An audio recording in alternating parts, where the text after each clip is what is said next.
Entonces es absurdo que en una crisis mundial uno esté pensando en ser como el más listo que los demás y coger más papel higiénico o irse a dar paseos por la playa en la manga. Si hay una crisis y estamos todos dentro, si por ejemplo entramos en recesión económica o algún aspecto de estos, todos vamos a pasar por problemas, todos estamos dentro y todos tendremos que arrimar el hombro, responsabilizarnos y ayudarnos los unos a los otros para levantar otra vez la sociedad y la economía. Esto, cuanto antes lo aceptemos, yo creo que antes vamos a salir de esta. En esto creo que la sociedad china tiene una mentalidad y una educación que nos va a dar un gran ejemplo. Y bueno, ¿qué diría la otra rama, la psicología sanitaria, de ese comportamiento irracional? Pues por poner un ejemplo que todos hemos escuchado, el de las compras compulsivas. La psicología sanitaria diría que es un comportamiento compensatorio que nos devuelve la sensación de control que necesitamos ante ese miedo y esa ansiedad. Me explico. Imaginaos que yo estoy viendo constantemente por la tele la crisis del COVID-19. Entonces comienzo a pensar y anticipar catastróficamente, lo cual ya es irracional porque solo tenemos ahora mismo el presente, que es lo único seguro, y no tiene sentido estar anticipando qué pasará. Pero al anticipar lo peor y montarme mi película en la cabeza, sufro mucha ansiedad y miedo y necesito calmarlo. ¿Qué hago para calmarlo? Salir al Mercadona y arrasar con el papel higiénico y con latas de atún o este tipo de alimentos. Claro, eso me devuelve una falsa sensación de control en plan, ya estoy salvado, ¿no? Pero esa sensación es falsa, porque si realmente hubiera una escasez real, la habría al final para todos. Además, en este caso, la industria alimentaria sigue trabajando y les duele la boca de decirnos que hay de todo, que hay para reponer, que lo que les pasa es que no tienen tiempo. Claro, como también estamos viendo los estantes vacíos porque los reponedores no dan abasto a reponer, pues nos da más miedo porque está vacío y anticipo que voy a pasar hambre. Y luego también he visto otra distorsión cognitiva en esta crisis, que es que hay personas que piensan que porque estén todo el día pendientes de la tele, hablando del tema, dándole vueltas, mirando datos, pues es como que van a pasar mejor la crisis, como que ellos no se van a contagiar, como que pueden protegerse.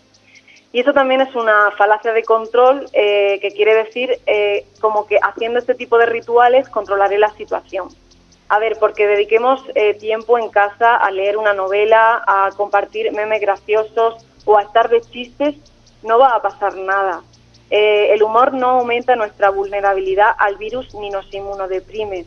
Nosotros podemos gastar bromas y luego ser súper higiénicos y tomarnos totalmente en serio las medidas de confinamiento que se están poniendo para que no salgamos de casa. Además, el sentido del humor baja nuestros niveles de ansiedad, nos mejora el estado de ánimo y nos mantiene motivados para seguir haciendo cosas, para evitar un trastorno de ansiedad o una depresión a raíz de la crisis, que luego después ya veremos los psicólogos lo que nos encontramos derivado de esto.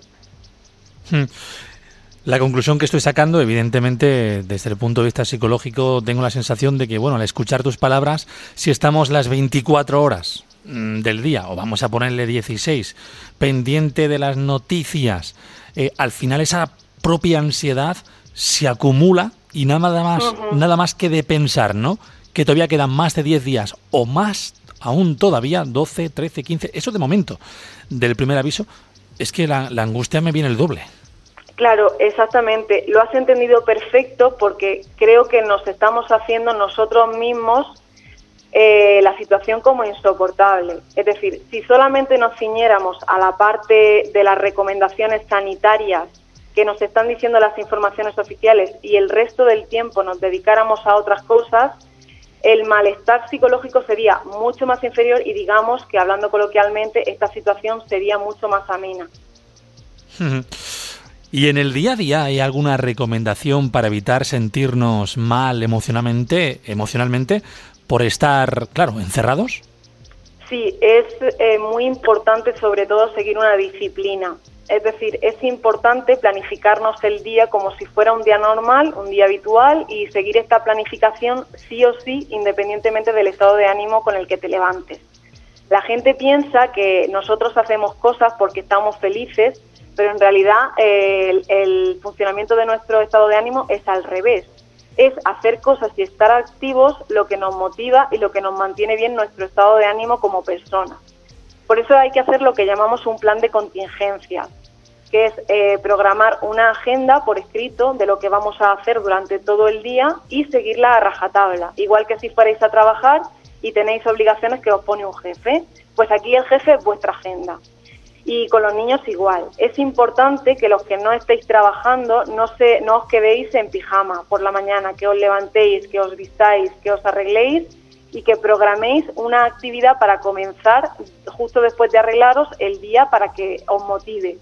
Porque si realmente te sientas en el sofá y te deprimes, va a ser más difícil que luego te pongas en marcha. Luego, muy importante también, el atender al aquí y ahora, que no lo estamos haciendo. Muchas personas se están creando a sí mismos altos niveles de ansiedad, como he dicho antes, por estar anticipando qué va a pasar en 2 semanas.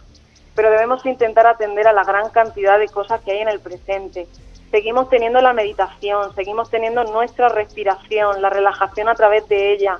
Seguimos teniendo la posibilidad de tomar el sol desde la terraza o desde la ventana, leer un libro, preparar algo de comer. Es decir, tratar de prestar atención al aquí y ahora, que seguro que no es tan malo como lo que estáis anticipando en vuestra cabeza. Y cuando llegue el futuro, pues ya lo afrontaremos como hemos hecho siempre. Un ejercicio muy bueno es sentarse en una silla y dedicarse a prestar atención a la temperatura del aire cuando entra por la nariz y a la temperatura del aire cuando sale por la boca. El cómo se hinchan los pulmones, la tensión muscular que tenemos en la espalda o en las piernas. Esto ya nos ayuda a contactar con el momento presente. Y bueno, muy importante recalcar que el mejor ansiolítico que hay es el deporte. Ahora estamos limitados, pero en YouTube hay miles de vídeos, de monitores, que nos presentan ejercicios que se pueden hacer en 2 metros cuadrados, en una habitación. Y hay música que nos marca los tiempos y quién sabe, lo mismo es un buen momento para descubrir un deporte nuevo, como por ejemplo el yoga y el pilates, que se puede hacer desde casa con una toalla en el suelo. Pues muy buenas recomendaciones, claro.